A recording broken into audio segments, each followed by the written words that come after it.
People's উইলের জায়গাটাকে কতটুকু আমি টেনে নিতে পারবো, এবং যখন কনস্টিটিউয়েন্ট অ্যাসেম্বলির তর্কটা আসবে সেখানে মূল তর্কটা আসবে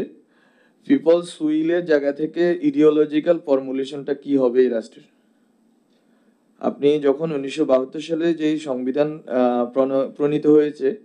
সেই সংবিধানে মূলত ইডিওলজিক্যাল যেই বায়াস ছিল, সে বায়াসটা ছিল মূলত, যদি আমরা বলতে পারি যে একটা দলের যে মূলনীতি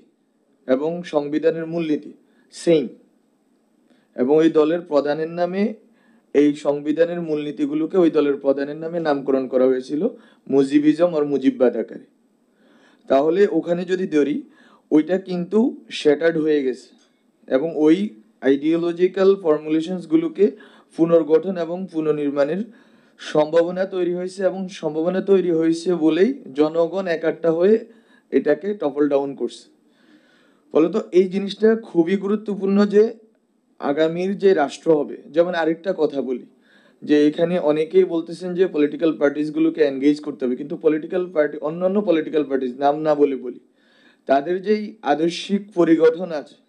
সেটাও কিন্তু এই আন্দোলনের ক্ষেত্রে,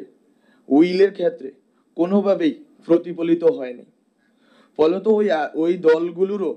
নিজেদের আদর্শিক রাজনৈতিক অবস্থানকে পুনর্গঠনের দরকার আছে পিপলস উইলের জায়গা থেকে, যে জনগণ কোন কোন অ্যাম্বিশন এবং অ্যাসপিরেশনকে সামনে রেখে নেমে এসেছেন সেটাকে একীভূত করা, সেটাকে নিয়ে গঠনের মানে যেই প্রশ্নটা, সেটা আমি মনে করি যে একটা পোস্ট ইডিওলজিক্যাল সিচুয়েশনে আমরা আছি, এবং এই নতুন বাংলাদেশে মূলত ওই জায়গাটাতে আমাদেরকে পৌঁছাতে হবে যেখানে আমরা আগেকার যেই রাজনৈতিক দর্শনগুলোকে আছে ওগুলোকে কিভাবে হচ্ছে আমরা পুনর্গঠন করব। এই পুনর্গঠনের ভিত্তির উপরেই নির্ধারণ হবে মূলত আমাদের স্টেটকে আমরা কিভাবে নতুন নতুন নীতি বা নতুন নতুন বক্তব্যের জায়গা থেকে পুনর্নির্মাণ করব। ফলত আমি মনে করি যে এইটা খুব গুরুত্বপূর্ণ, এবং এই জন্যই আমাদেরকে জনগণের কাছে যেতে হবে। জনগণের যে বৃহত্তর অংশ আছে, বৃহত্তর অংশ আসলে কি চাচ্ছে, এবং তাদের মূলত এই সংবিধানের যেই মৌলিক মানবাধিকার জিনিসগুলো আছে বা আরো অনেকগুলো বিষয় আছে সেগুলো কিন্তু এই নতুন সংবিধান লিখলে যে খুব বেশি ডিফারেন্সেস হবে এরকম না,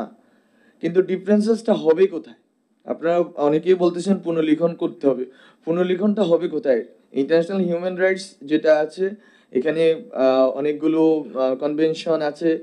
অনেকগুলো ট্রিটিজ আছে, সেগুলোকে ধরে কিন্তু আমরা হচ্ছে যে একটা প্রত্যেকটা রাষ্ট্রে ওইটাকে ধরে আলোচনা করে বা কিছু স্পেসিফিক টার্মিনোলজি আছে, কিন্তু মূলত পার্থক্যটা নির্ধারিত হবে